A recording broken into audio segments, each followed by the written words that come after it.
Thank you, Chairman, for the kind introductions. My name is Richard Choi from Chinese University of Hong Kong. Today is my great honor and pleasure to share with you regarding the role of chromosomal microarray and genome sequencing in the era of genomic medicine. So for the next 30 minutes, I'm going to share with you what is the current needs to consider chromosomal microarray, as well as what is the potential of implementing exon sequencing in prenatal diagnostic pathway. And with the information regarding these two technologies, when should we consider exons or CMA in our routine diagnosis? So hope by the end of this lecture, I'm able to highlight and illustrate when to consider the application of these two methods. Nowadays, as you all know, the inventions of the non-invasive prenatal testing have helped us to gauge a lot on the common trisomy. So the prenatal diagnosis nowadays is not just regarding, whether we can detect common trisomy. It's another issue that actually there are about still a high percentage of pregnancy at the first trimester, at second trimester ultrasound, we can see, different types of ultrasound structural abnormalities. And all these cases, actually, they need to do a prenatal diagnosis.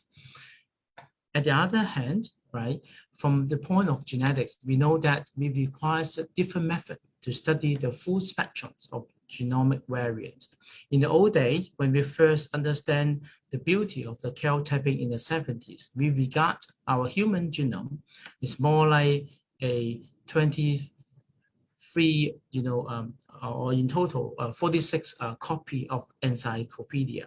So by using cell typing, we were able to understand is there any game of an extra copy of this encyclopedia. So for Down syndrome screening, it's more like we were able to detect there were one extra copy of chromosome 21.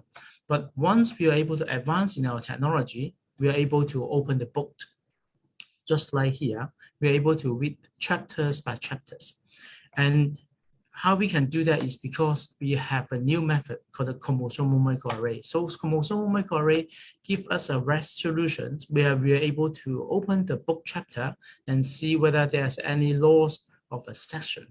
This is what we envisions as a copy number variant. Of course, in the old days, we also have the traditional method, Sanger sequencing, where we can read every single word and to understand that there may be a change in a single nucleotide that have a substantial, scenario that can cause a mutation, that can cause a disease as well. So in this regard, you can see that our genome is very complex. It's not just about cell typing, Sanger sequencing, or chromosomal microarray. We will need various platforms and technologies to detect this kind of different spectrum of genomic variants. So back to chromosomal microarray. For those of you that have not heard of this terminology, actually chromosomal microarray can be easily referred to as a high resolution cell typing. We understand that when we do cell typing, we depends on the bending levels to detect where there are gain or loss of the whole chromosome or a segment, in which we are referring to a resolution of around 5 million base pair, just like a picture. Because of the pixel is very rough, so we can see this is a human, but we are not able to see who he is. But by doing microarray, because we are able to go down to a very high resolution to understand each pieces of the sequence in our genome, in this regard, we are able to go down to a very high resolutions and able to know the exact positions of our genome. So it's more like we have a very high resolution image like this one. This is a Professor T.Y. from our team. So it gives a very high resolution from 5 million base pair to 100 kilobase pair, which is a 50 times enhancement. So with this enhancement in the resolutions over the last 15 years, we start to appreciate that the advantage of chromosomal microarray is that we can see and detect, for example, in this figure, even a very high resolution karyotyping, they may miss a 1 million base pair deletions in a very important region in the 1p36, which is a well-known microdeletion syndrome, and that can only be detected by chromosomal microarray. And also by looking into the more of the prenatal data, we start to understand that in fact, the prevalence of pathogenic microdeletions as represented by the green bar here compared to the incidence of Down syndrome. You can see that Down syndromes increase with the advanced maternal age. But for microdeletion, actually it's not. It stays at around close to 1 in 1,000. So if a woman is at a young age, actually her risk for microdeletion is actually even higher by Down syndrome screening. So this is the reason why microarray also see an additional diagnostic yield. And about 2 years ago, my PhD student and our teams to look at the characteristics and mode of inheritance of the pathogenic copyloma variants identified among prenatal cases among over 23,000 cases that run on the microarray. We can see that even for the low risk population, that means they are referred due to advanced maternal age or maternal anxiety. For those pathogenic copyloma variant that is smaller than 10 million base pair, even in this high risk group, you are talking about an average of 1.6%. That means every 125 low risk pregnant women, if they undergo chromosomal microarray testing, there is about 1 cases of them will have a microdeletion. So this highlights the importance of chromosomal microarrays in prenatal diagnosis. And with all the data, now we all understand that chromosomal microarray is a well-established and proven diagnostic test to identify pathogenic copyloma variants in fetus with ultrasound abnormalities. For example, in this multi-center cohort study, we were able to see that for those prenatal cases with oral clot, actually, the diagnostic yield is close to 15%. And for subjects that have undergo first trimester down screening with the measurements of glucose translucency, we can see that for those patients with high glucose translucency and fetal structure abnormality, the detection rate can be as high as 20%. And even for those with isolated high glucose translucency, we're able to give a diagnostic yield of 5.3%. So all this data in different type of prenatal structural abnormalities published by our group as well as others, they all pinpoint to now the professional body has the same recommendation, is that microarray can be applied in prenatal samples. It's not only for fetus with structural or fetal structural abnormalities or fetal demise that can replace karyotyping, right? It can also be applied for fetus with sex chromosome abnormalities that is unlikely to be explained the ultrasound abnormality. That means overall, microarray is now considered as a first-year test for invasive prenatal testing. Okay. But in our clinical practice, it's still not uncommon for us to have such a scenario that you may have a high glucose translucency in the first trimester. So we performed CBS with karyotyping and CMA. The result is normal, but there is a persistent, high glucose translucency or glucoflow. So in that scenario, what we need to learn is that there are also a limitation of each technology. For example, for chromosomal microarray, for the clinical used chromosomal microarray, no matter is CGH or plus SNP, usually we are talking about we can detect a resolution from around 100 kilobase pair to a minimum of 500 kilobase pair.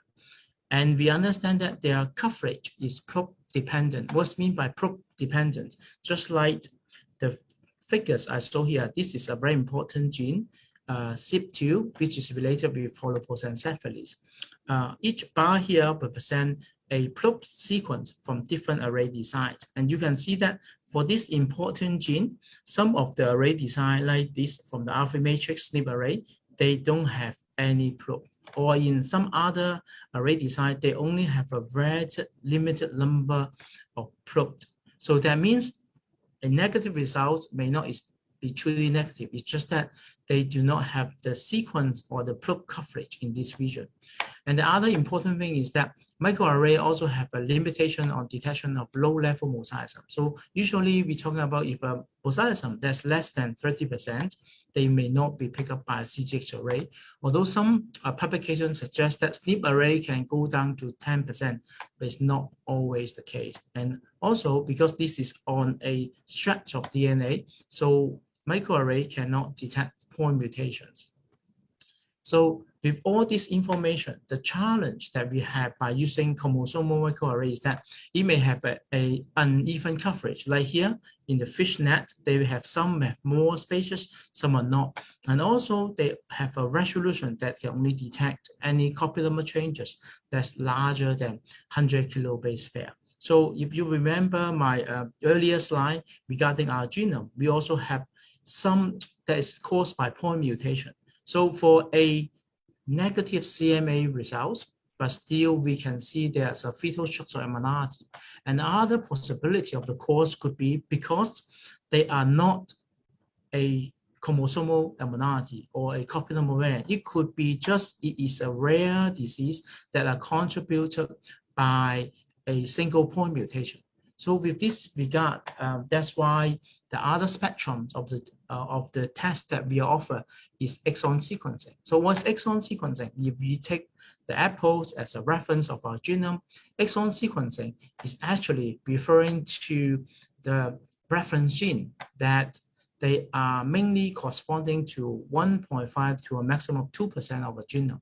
But they are important because they are including the promoter and coding region. So when we do exon sequencing, what we do is actually we are capturing the sequence of the reference genome at the exon and the coding region that we are interested, capturing them, and then only have them for sequencing. So in this regard, we only need to sequence a maximum of 2% of the genome. So it's much cheaper and have a fast turnaround time. And exon sequencing, although it's not very popular in prenatal diagnosis yet, but you can see there are several proof of principle studies that have been published in Lancet. There's one from the UK Page group as well as the other one from the US group. All these, large sample size data, they show that if a prenatal sample with multiple congenital abnormality, exon sequencing can give a good diagnostic yield range from 15 to 18%. If we go back to our scenario for those with high glucose translucency, you can see that for fetus with high glucose translucency, the diagnostic yield is also range from 3 to 20%. This is mainly depends on where there is presence of other ultrasound structural abnormality as well. But at least from this few proof of principle paper, we understand that first, the strength of exon sequencing is that it can go down to a single base pair level resolution. So it is a efficiency method of analyzing a patient's DNA to discover the genetic cause of a disease, since it analyzes exons of tens of thousands of genes at the same time. Also, the exon is the well-known part of the genome, ideal to help us to understand the highly penetrant allelic variants and the relationship to genetic phenotype, particularly those with Mendelian disorder. And comparing to genome sequencing, it's a less expensive and less data generated as compared to whole genome sequencing. So it also takes less machine running time. So with all this advantage, I think the important questions we want to understand is that, is exon sequencing a versatile application in prenatal? Do we have more data to support? Okay, if you ask me these questions a year before, actually there's only limited publication. You can see that this is one of the systematic review. You can see that they have reviewed a total of 17 papers published up to year 2020. So it's not a lot, but the message is still very convincing, is that the weighted average diagnostic yield of the cohort, regardless of organ affected in prenatal exon, is at 19%. And the cohort with specific cause abnormality, that means different organs, if we consider different organs, it have a range from 6% to 92%, with an average of 32%. So what the message brings is that the literature supports exon sequencing has a high diagnostic yield for fetal structural abnormality, no matter from the early study published in Lancet or even more latest review, systematic review and meta-analysis paper published in the prenatal diagnosis with over 66 studies. You can see that exon sequencing will be able to give additional diagnostic yield regardless of all different kinds of fetal structural abnormalities. And if you ask, is there a difference in terms of the yield, and also do we need to use a trio all the time? We can reference to this paper published in Ultrasound ONG this year. In this paper, you can see that they have looked at all the published work, and they show that all the data support the exon sequencing in fetus with multiple system malformations give a 33% incremental yield when CMA or KL typing is negative. That means for those with multiple structural abnormalities, even with a negative CMA or KL typing result, it's still worth consider exon sequencing. In particular, you can see that for those affecting the cardiovascular abnormalities, musculoskeletal abnormality or central nervous system, they have a diagnostic yield as high as over 50% or even close to 50%. And also based on their analysis, they claim that there's no difference observed between solo or trio approach for exon sequencing. Although there may be no difference, but based on experience, if you need a rapid result, still analyze with parental sample is important because it can able to help you to filter out a lot of inherited rare variants that can speed up the data analysis process. So the question now is that based on all this data, is it time for us to apply exon to replace the rate? So if we look at the current literature, based on the ultrasound structural abnormalities we identify, we can see that no matter we're talking about chromosomal microarray or by CMA, they both give additional diagnostic yield. You can take cardiac system as example. CMA give an additional 4.6%. And then exon sequencing give an extra 13.9%. But these are two different platforms. One is looking into copular variants, one is looking into single nucleotide variant. So in this regard, actually, both CMA and exon sequencing is important, and they can be used to identify genetic cause of fetal multiple abnormalities. So who should be used first and how we consider? This year in April, the International Society for Prenatal Diagnosis, they just published an update position statement. You can see that in their statement, they have the update to state that the current existing data support that prenatal exon sequencing is beneficial for the following indication. First, a pregnancy having a major single abnormalities or multi-organ abnormalities, or a person either with a maternal or paternal history of a prior undiagnosed fetus affected with a multiple single or multiple abnormalities. But they also emphasize that currently there's no evidence that supports routine testing, including upon parental request on fetal tissue obtained from an invasive prenatal procedure for indication other than fetal abnormality. That means from this update statement, although exon sequencing in prenatal is important, but it's not considered as a first-tier test. And if you look at another organization, the American College of Medical Genetics, earlier they also state that exon sequencing is recommended for fetus with one or more significant abnormality when routine prenatal method are negative. So with that regard, actually, we believe that the best algorithm in prenatal diagnosis for fetal abnormalities, like what we have been implemented in Hong Kong under the public health system, is that once the patients have undergone invasive prenatal diagnosis, we may first consider qRT-PCR for detection of common trisomy and also to exclude maternal contamination. Because this will be at least contributing to about 50 to 60% of chromosomal abnormalities. And if it's still negative, then we can run chromosomal microarray as a first tier test, rather than in the old day we do karyotyping. So if it's abnormal, okay, then we have a diagnosis. If it is normal, then we can consider to do exon sequencing for fetus with one or more fetal structural abnormality or suspected monogenic disorder, because those previous publications I just showed you have been shown that they were able to have an additional diagnostic yield. Okay, so with that, you can see that exon sequencing for single nucleotide variant analysis and chromosomal microarray for copy number variant detection are potentially the most effective approach for prenatal genetic diagnosis, especially in fetus with one or more ultrasound structural abnormalities or suspected monogenic disorder. But is there any gap?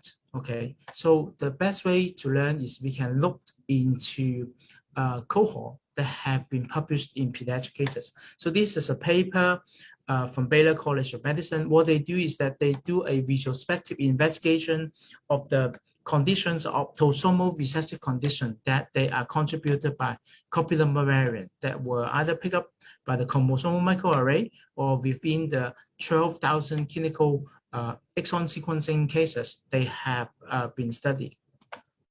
And there is also a more new publications by a Chinese group that advocates that the clinical efficacy of simultaneous CMV sequencing and whole exon sequencing. So what they mean is that should we do copy number variant analysis and exon sequencing analysis at the same time for fetus with structural abnormality? And you can see that the most important data to highlight is that they do see they are significant. There are 10 out of 959 cases have a double diagnosis where they receive both pathogenic finding in copy number variants as well as in genetic variant. So this data highlight that for some of the disease, we understand that for autosomal recessive condition, we can have one allele, like the green dot here, is by point mutation, but they may have the second allele. They may cause by a duplication or deletion that cover part of the gene or even extended to another gene. So with this scenario, actually it's very important that we need to have a tools to take care both copy number variant, because most of this copy number variant, they may be at 100 kilobase pair or less, or some of them could be as little as 6.8 base pair. And based on this characteristic, I think it's important for us to advocate that concurrent analysis of both single nucleotide variants or indel by exon sequencing and copy number variants are needed for a more comprehensive evaluation of the genetic changes underlying the personalized medicine of a clinical affected individuals. And also, since autosomal recessive copy number variant may contribute to multiple molecular diagnosis via a concurrent impact on a cognitive disease genes, that means they may affect one gene or more than one gene, or by unmasking of a recessive disease allele. So a comprehensive genomic evaluation, such as a combined CMA and exon sequencing analysis, or perhaps in the future genome sequencing, could be considered for individuals with complex or atypical phenotype. Okay, so you can see the gap here is that when we do array or exon, okay, we are able to see part of the genome. And there are still regions that may be due to one part is due to a point mutation, but also the second allele is a copy number variant. So we either need to have both CMA and exon, or we may need to move on the genome sequencing that we truly look in every single nucleotide of our genome. So is it necessary to do genome sequencing? And also, is that genome sequencing also have other advantage compared to the karyotyping? One of the other scenario we always face and have been discussed is actually when patients have balanced translocation, we are not able to be detected by chromosomal microarray or exon sequencing. And sometimes even for a very experienced cytogeneticists, because the bending is so similar, they are also not able to be identified. So in our team, actually, what we ask is that, can we have some help from genome sequencing? Because we know that when we do genome sequencing, we can have single-end sequencing or pair-end sequencing. So when we do single end sequencing, we sequence from any to another. But if we have a translocation, like here, we know that it's a joining of chromosome A with chromosome B. So if we do a pair-end sequencing, so we can able to sequence the information from both sides, then we can identify a chimeric read. So by using this kind of information, we can build a bioinformatic pipeline so that when we do a pair-end sequencing, we can pick up this read. So how we can do that is that we can build a larger insert library. That means the library is not as simple as 500 base pair. We can build a longer one that is a stretch of an average of 5 kilo base pair. But we understand that when we do the sequencing, actually we only sequence from both the left and the right hand side. So what's the advantage of this is that in our genome, we do have a lot of repetitive elements. Okay, so if I have a large insert library that I sequence from A to B, I will able to bypass this repetitive sequence, because if I use a small insert library, the library construction is always have one end that is in the repetitive region, so it's not informative. So by doing that, actually we're able to have more of this chimeric sequence. So in theory, when we have this chimeric sequence, because they are located to two different chromosomes, just like the color represented here, right? If there is a balanced translocation with the blue and the orange one, then by identifying this chimeric read by pair-end sequencing, we are able to identify the sequence belong to the chromosome B and chromosome A, so we can identify translocation. And this is also the same idea. If there is an inversion, okay, so we can use the same sequence features, so we can suspect this is an inversion.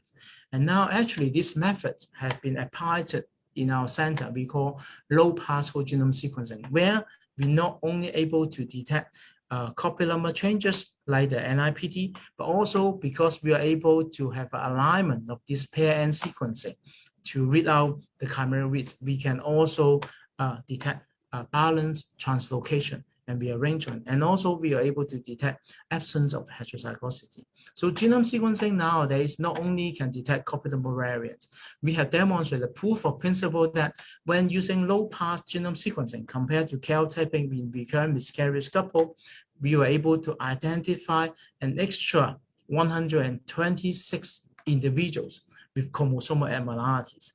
And in fact, most of them, they belong to this group. You can see that because the translocations in terms of the bending level, they are very similar, even at high resolution.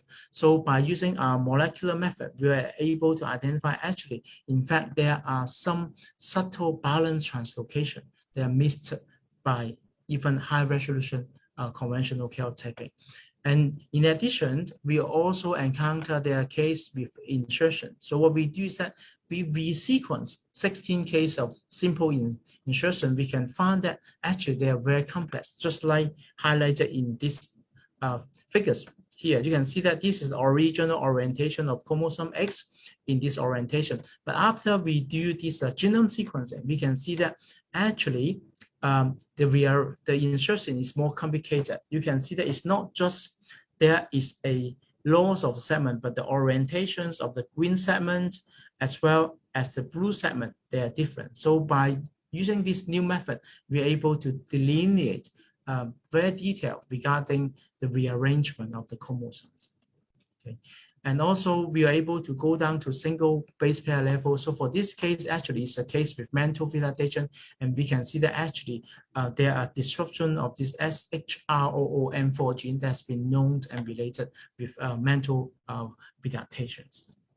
Okay. So to conclude, actually, based on what we know, we understand that chromosomal microarray is a well-established and proven diagnostic test to identify pathogenic copy number variants in fetus with ultrasound abnormalities, and can also be offered to any woman undergo invasive prenatal testing. Prenatal exome sequencing is an emerging field with evidence to increase diagnostic yield in fetus with structural abnormality after conventional tests, including chromosomal microarray and calcium, failed to achieve a diagnosis. Exon sequencing for single nucleotide variants and copy lump and chromosomal microarray for critical detections are potentially the most effective approach for prenatal genetic diagnosis in fetus with one or more ultrasound abnormalities or suspected with monogenic conditions. And based on our study, you can see that in the future, genome sequencing has the potential to become a comprehensive genetic test in clinical diagnostic lab, replacing the needs for CMA, West, and karyotyping. And indeed, there are already several publications from our team, as well as the latest statements from the European Journal of Human Genetics, recommended for whole genome sequencing in diagnosis of rare disease. So to conclude my thoughts, I would like to share this summary slide where you're able to see in terms of the resolutions, the detection scope, as well as the turnaround time, the difference between how CMA and whole genome sequencing that could be considered for your future diagnostic tests as well as academic research. CMA is mainly for copy number variant and loss of heterozygosity analysis. NGS depends on the red depth. It could be as simple as copy number variant analysis, go down to the identification of structural variant, as well as to point mutation if you go genome sequencing, but there are still limitation on the detection of Robertsonian translocation. So with that, I would like to end my talk, and thanks again for the invitations. And I hope that after the COVID become more subside, we welcome you all to visit Hong Kong and our university. Thank you very much for your attention.